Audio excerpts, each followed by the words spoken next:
Yo, you know poetry dropping when the pen clicks and poets get it popping with the pen click. You are now rocking with Kuya David, the prime poetry prime minister, and we are with my brother Daniel. He's the god, the podcast prince, and we are blessed with the magnanimous presence of the artist of multiple medias. You might as well enter the art emoji in your Google contacts when you refer to her. We got Shelley Bruce about to bless the mic. Let's get it. It was time to be raised from the dead. So I became the full moon at midnight, the only light in darkness. You lost, so my skies kissed your morning's horizon, and now earth cannot be severed from me. You famished. My soul tree carries force to feed all mouths of starving. You forgot home. I sun blinding gold, tsunami wave and tornado blue, so you again worshipped Orisha and me. Then they, rubber bullets skull crack our hearts. So we, veteran herd, halt all pollutant pipeline planning. Depressed blade nears wrist's vein. I the very breath that pushed suicide away. They noose, brutalize, hang, incarcerate our fathers. My brown rhythm haunts them in every beautiful song they'll ever sing. Apocalypse becomes hopeless mind of the masses. I am the one who knocks them awake. As if child slaves had not sewn our imported clothing. As if whitehood endorsed coward had not become temporary patriot leader. As if rainforest not burned to stinking ash and sewage dumped in our ocean so steak could be $5 for our eating. As if murderous men in a spiritual coma had not built this perceived debt we call democracy. As if we had an option to be anything but a love army. I'm the only one who survived. With a million stories scribed in native tongue behind my eye. As if I could possibly remain this small. As if I had time to be contained by vessel, as if measureless me might muster the words I can't. As if our ancestors didn't strive and survive so that we could be. We occupy Mexican soil. Nos sentamos en tierras indígenas. And their people have often said, they tried to bury us, but forgot we were seeds.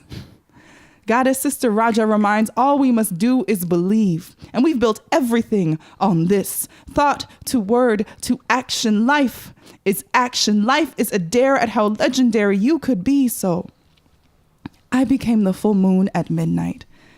It is time to be raised from the dead. For any darkness can be canceled by one light seed. Ashe. Shelley Bruce in the cut. Artist Shelley Bruce getting it. Dim Lights family.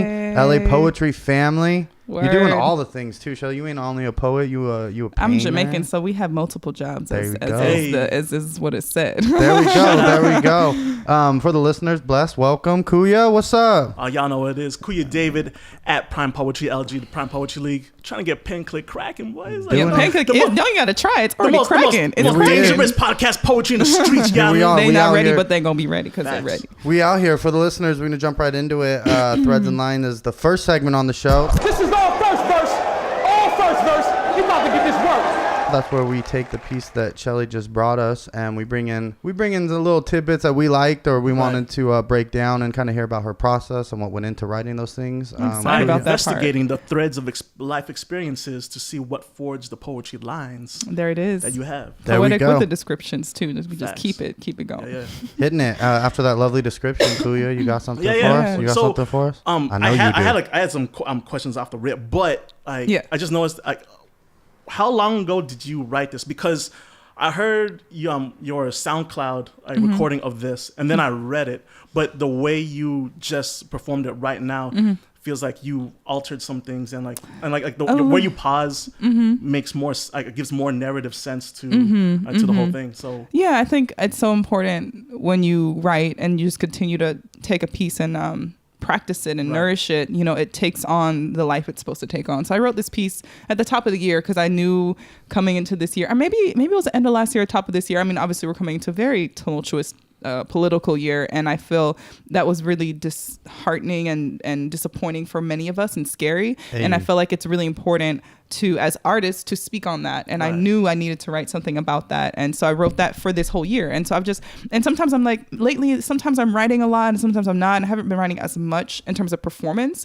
And I just keep doing this poem, but it's still it needs to be heard every single week. I feel you. And I think every single time I perform it, Right. it definitely, there's little things and little pauses, and I feel like that are it's This kind of sounds forming a lot itself. more polished than like the SoundCloud recording. Yeah. Not to and throw shade on that. Yeah, and the SoundCloud recording was like, let me just get this out. You know what I mean? I just word. feel like it wasn't super perfect or whatever. And sometimes actually I'm super grateful to not always be like perfect. Like excellence is important, but sometimes I want to show people the journey. Like I always didn't Right. have everything together, and like, you know, everyone can see that process so they can feel like they can do it too. Yeah, it's empowering. I know. But to yeah, them. you know, it's good to see the I appreciate that you noticed Right. that. Yeah. I know, Daniel, like how you would show me rough drafts that you recorded on your phone. Yeah. And you use that as like a memorization device, right? Kind of, yeah. And that mm-hmm. was kind of my question, tailing and ending off of David's point. Is that fluidity always in your process, or is that just this piece? Because I'm the same way. Sometimes I'll write something and it's done. Sometimes I'll write something. Most of the time, if I'm writing a performance piece, I want to perform it 3 or 4 times and then it's done. Do you have that same fluidity, or is it like this is it and it's kind of... Is it notes? Is it bullet I'm a super points that go you with the follow? flow. Yeah. And sometimes maybe it's because I'm just excited and a little impatient. Like I'm like that kid that just wants to open the present right away. Like, so sometimes I'll write something that'll be fresh out the page. I'll read it that first day I wrote it, or I'll read it, you know, I think part of that is just like just wanting to get it out. But part of it is also just, I work to be vulnerable, because I feel like one of my things I want to do as an artist is just be vulnerable about my process and about my growth. So yeah, like I'll read a poem that's not perfect or rough or whatever, and then over time, I think it's, when I put that thing in a book, it'll definitely be that poem that had that many years or many months of that work put into it. But yeah, And definitely when- like audio recordings, like rehearsing them in the car to memorize them, and Right. and it takes on its own life depending on who I'm performing it to. That's the energy I put behind it too. You know, Is there like a final point where like the piece will become concrete and this will be the way you do it all the time, or will it I always think where be it's this at right fluid now thing? is 97.8%. And You once know you what I get mean? there, it's done. That's what it will be. I think so. Yeah, but I consistently? will say, I think art is something that is often affected by the perspective. So depending on who I'm doing the poem for, depending on the day, Word. depending on the month, it's going to have a slightly different tone, right? Yeah, Because it you know, like if you go to look at a painting, that painting, or hear a song, especially music, you hear a song, you might be one place, that part in your life that year, and it means something to you that way. You hear it again another time, it means a completely different thing. And so Yeah. I think Right. that's kind of how I look at it. There's also So, something yeah. to be said of, like, every spoken word poet knows this, and I'm sure like musicians know this, of like autopilot mode, where you have Word, you have yeah. the core text, and then when you see like, people like reacting or not reacting, like in your mind, like you're like, all right, I need to put more emphasis on this, or I need to Yes. slow down, or I'm losing time, like my 3 minutes is almost up, and you already have like the core text and just kind of like autopilot spitting it out. Yeah, word.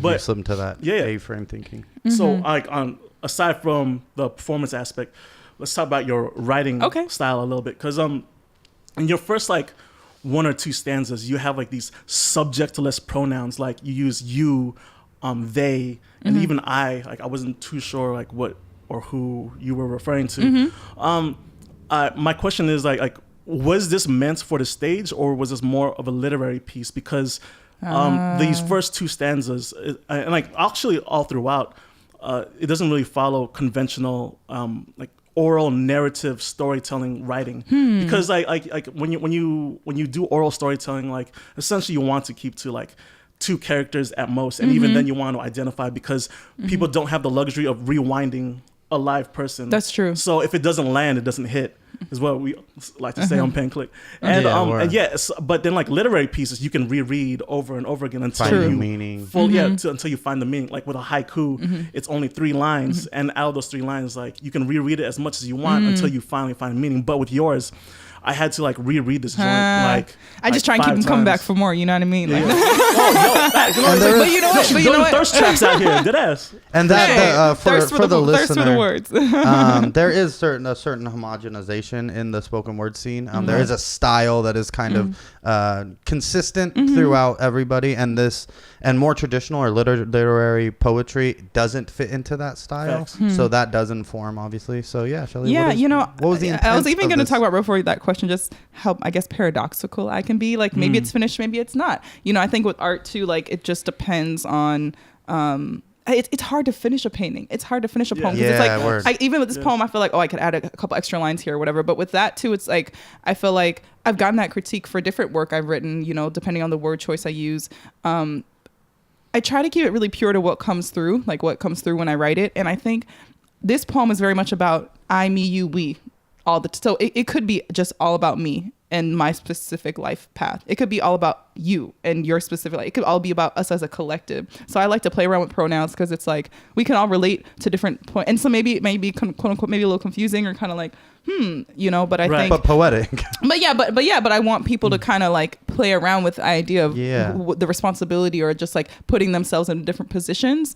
And I think as I write, I'm so sorry. I was gonna say, and as I write too, I just I'm developing as an artist in terms of I haven't published my first book yet, but I still I'm playing with this idea of how I write and just kind of feeling unique in this way. Like maybe I'm not in this conventional way of how things are done in spoken word, but I'm going with that. And I'm kind of like using that as my thing. Like I think the best thing to do of mastery is to become the best you, and then no one else can be you. We're all on our path of artistry. We're all trying to figure out our own art, our own voice. And that's Stars and Lines. That's Shelley Bruce, artist Shelley Bruce. We're appreciate we're gonna move into the two-piece real quick. Two-piece combo.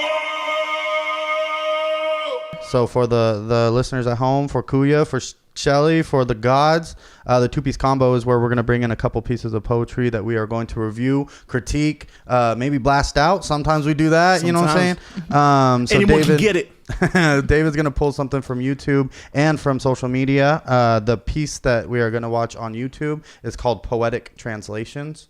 It is by Stephen Willis and Echo spelled EKHO. So for your SEO purposes, y'all can definitely find it on YouTube. Be sure to watch it, or you just listen to us critique it. Go ahead. Yeah. If you want to take a break real quick and go peep that, do that now. We're going to do that. So we're going to come back and critique Poetic Translations. Ready. Yep.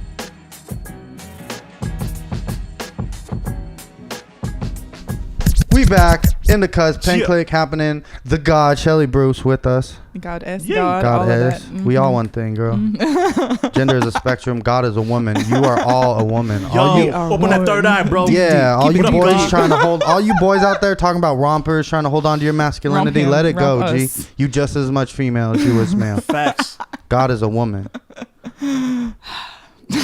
Shelley Bruce in the cuss though. On that two-piece. We just watched that All Deaf Poetry piece. Bless the gods. Bless everybody at All Deaf Poetry. Stephen Willis and Echo with beautiful Poetic platform. Translation. Hey. That was everything. Absolutely. So we hope that you took some time to listen to it, or I mean you could listen to it after the show. Maybe you drive in, you know what I'm saying? Check it out. Poetic Translations, All Deaf Poetry.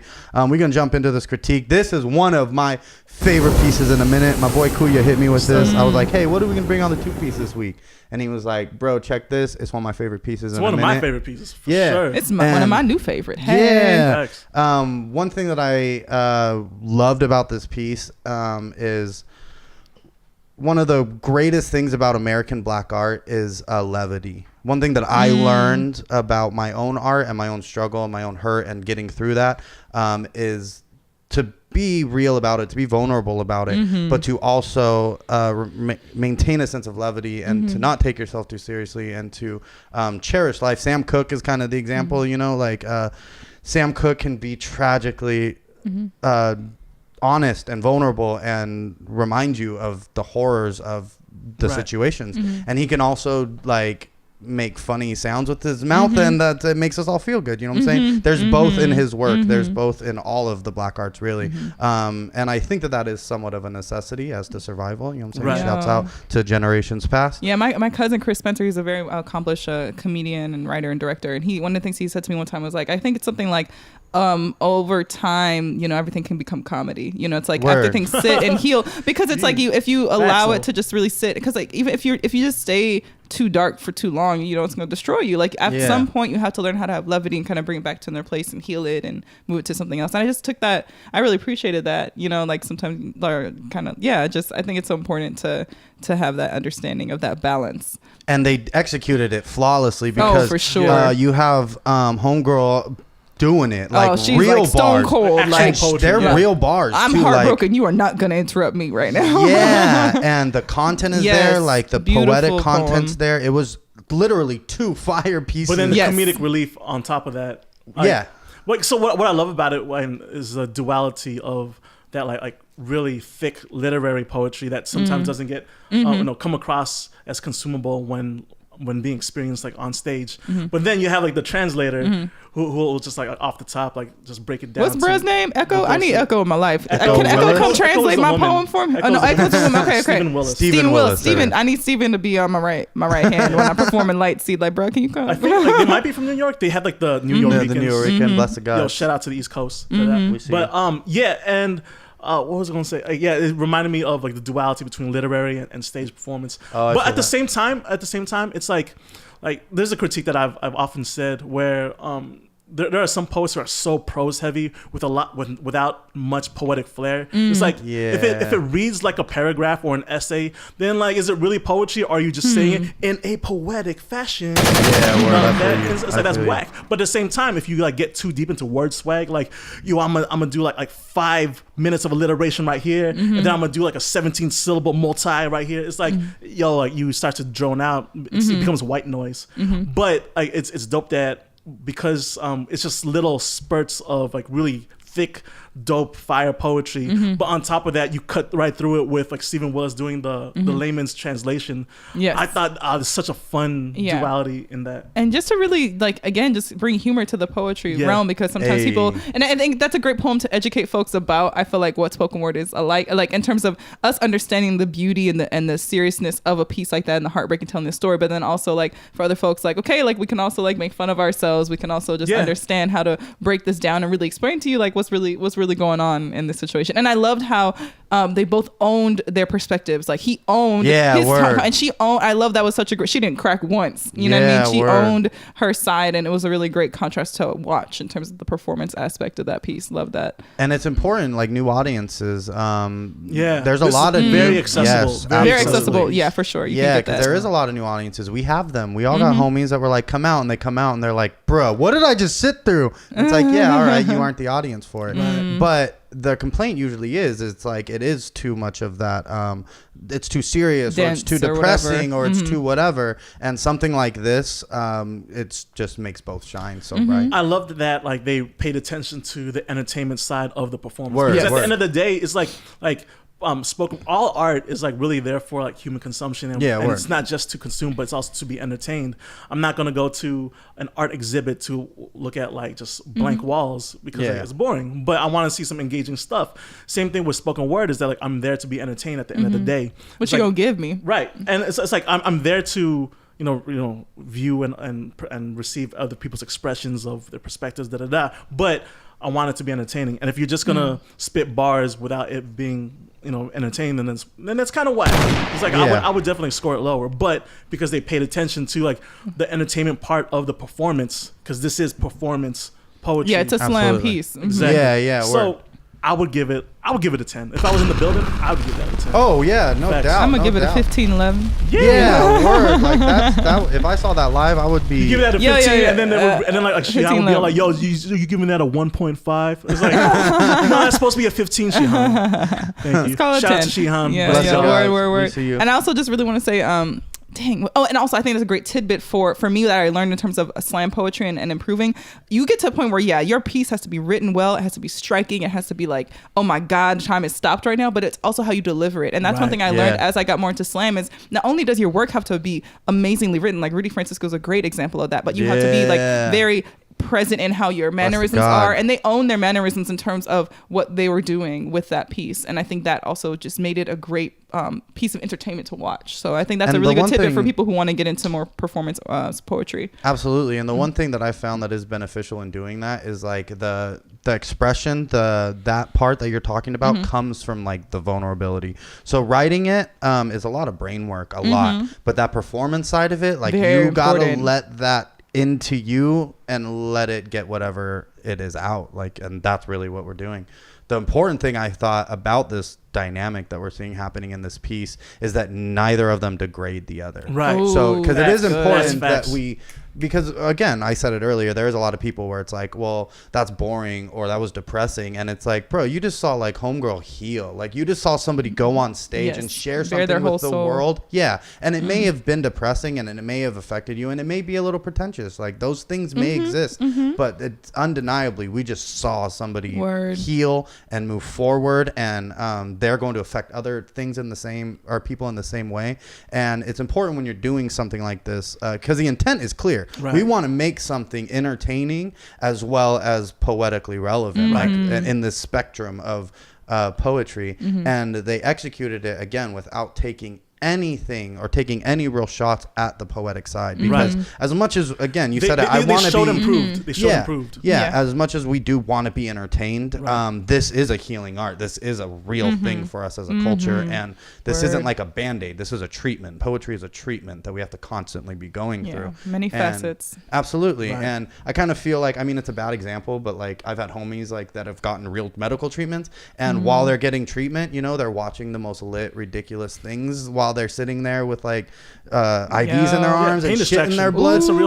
And they're watching like Trailer Park Boys or like the wildest, dumbest shit they can watch, just laughing because it's kind of the same idea. You know what I'm saying? Like, we're watching this woman heal. One more thing for note is that shout out to these guys for doing a 2-person team piece without doing that cliche corny shit of like, we're gonna say it at the same time and we're gonna recite each other's shit, and then I'm gonna say something that pertains to a guy, I'm gonna pertain something to a girl, and we're just gonna switch like the genders, the gender pronouns, but we're essentially saying the same thing. It's like, yo, we're so tired, don't do that shit. It's like they actually did like a very good like play off of each other.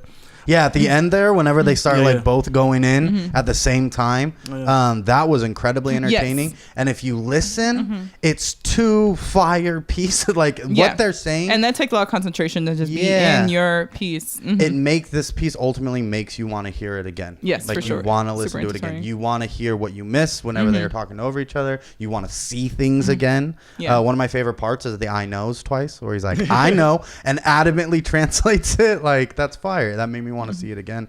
All in all, I'm gonna give this like the highest score I can give it, which like fuck a 10, man, because we ethereal, we infinite. I'm gonna give it infinity. Yeah, bless the God. Innumerable.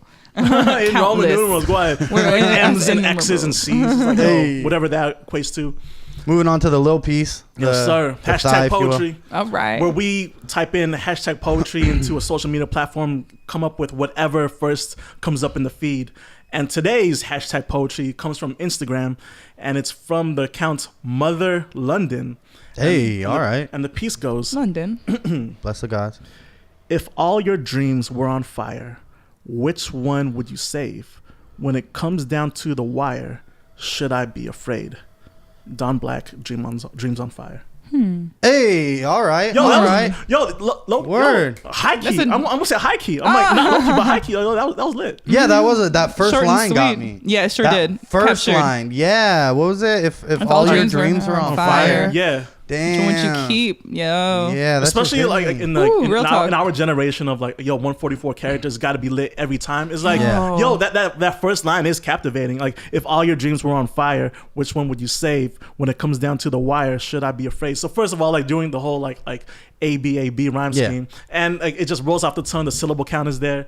It's like, and it's fire. a good and should I be afraid is a good kind of has multiple meaning, because know the idea of fire, okay, like, so you're losing something, so there's that fear, but I think it's also a fear of like, what if I lose my dream, or like, the I think when we think about dreams, we know that there's like a risk involved, so it's a good metaphor in terms of like a literal fear situation, and then also like, are you afraid of losing your dream too? So it kind of plays on that too. And like, one thing that I got from it immediately was that concept of like, if all my dreams are on fire, like, when you're 6 years old and you want to be a veterinarian, pharmacist, forest ranger, mermaid. Yeah, exactly. Mermaid. You know what I'm saying? You want to be 5 things, and you slowly have to learn to like let go of those things. As an artist, like, that is a struggle, because I'm still in that boat where it's like, no, I want to do all the things all the time, every day. I'm holding on, yo. And sometimes you need to let those things go, or burn, if you will. And sometimes it's like, it's beneficial. That's This is from the Mother London account, and it says, every week we hand our Instagram to Mother's favorite creative people.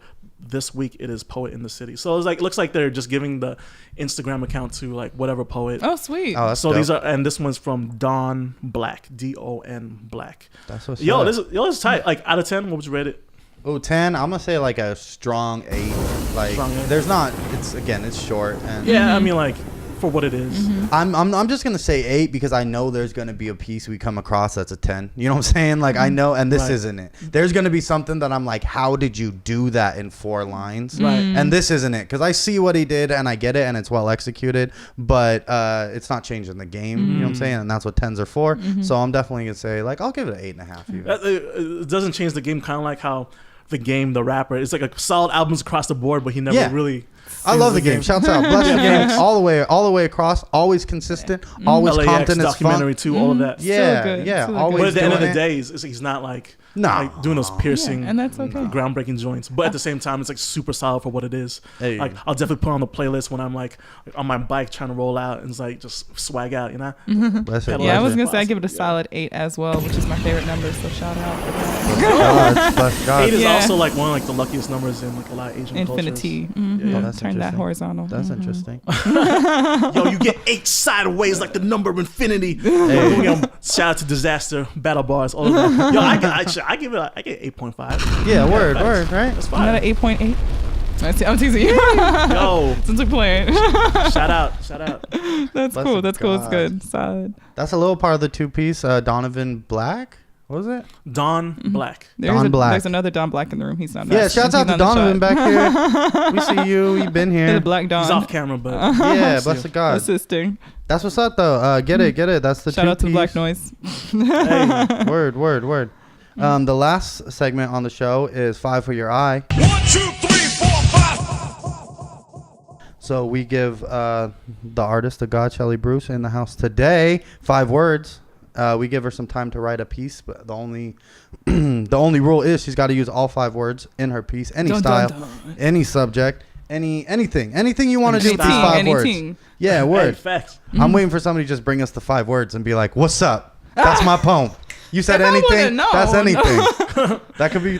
Yo, Line If break you want to solid. argue, I'll have that Two. argument. Line break solid too. Mark Kelly Smith once said that like you know if you see a poet on stage reading a grocery list, but they say in a poetic fashion, it may have poetic merits, but is that a poem? Word. Get it. If a tree falls in the forest. All right. So we gave Shelley 5 words. We gave her some time, and this is what she brought us. Her words were thirst, value, weathered, solitude, and bliss. And I'm gonna tell you, Shelley, I made this list for you.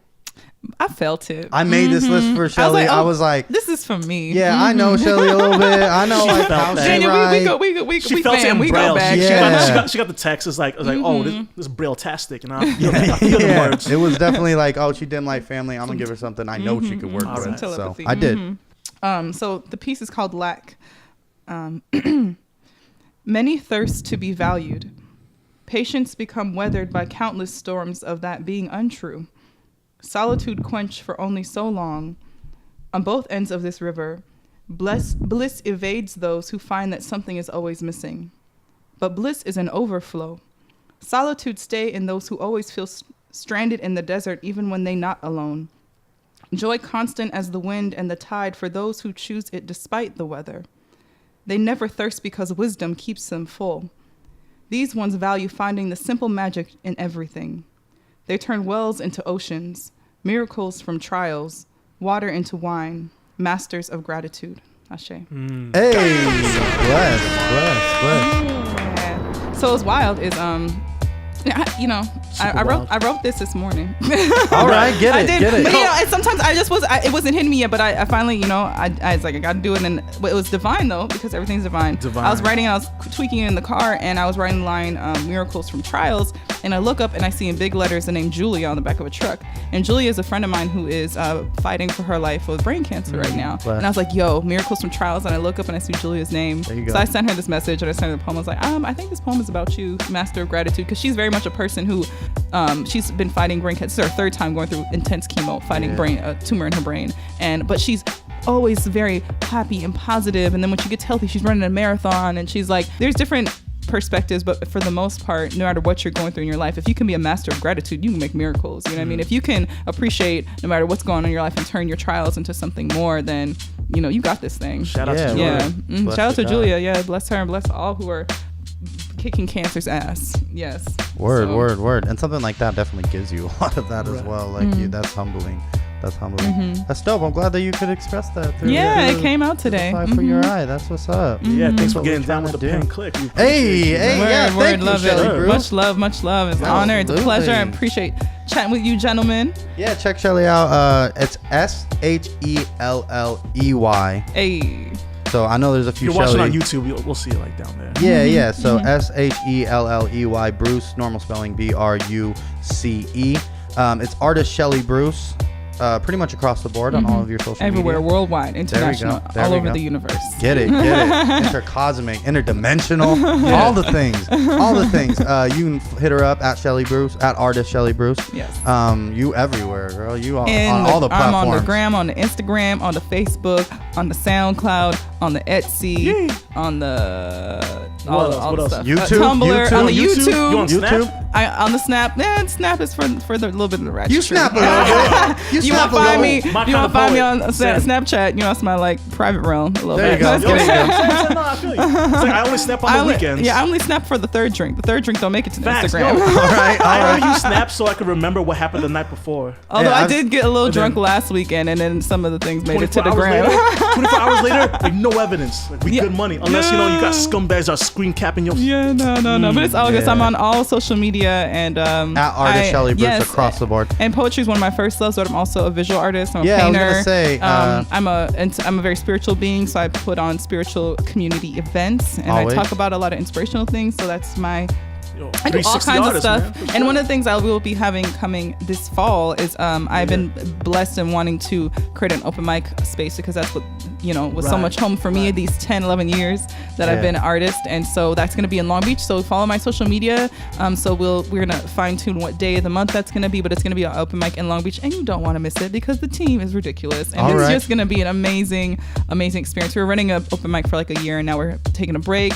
Revamping, all the good stuff is going to happen. So holler at me if you want to find more stuff like this, all the stuff you heard today. Word. Follow Find me on my Instagram and we'll meet up in person. At artist Shelley Bruce. At artist Shelley Bruce. And I was going to mention it before. We haven't really touched on it. But yeah, Shelley's fire visually. If you want to go buy prints, she's selling. Bless. Yeah, Thank you. in all ways. Facts. But yeah, she's got a lot of wonderful work that you can get at her Etsy. She's a wonderful painter, a wonderful artist all around. So ArtistShelleyBruce.com, Artist Shelley Bruce everywhere. Yeah, ArtistShelleyBruce.com. I got chapbooks, URLs I got paintings, I deck. got What? prints.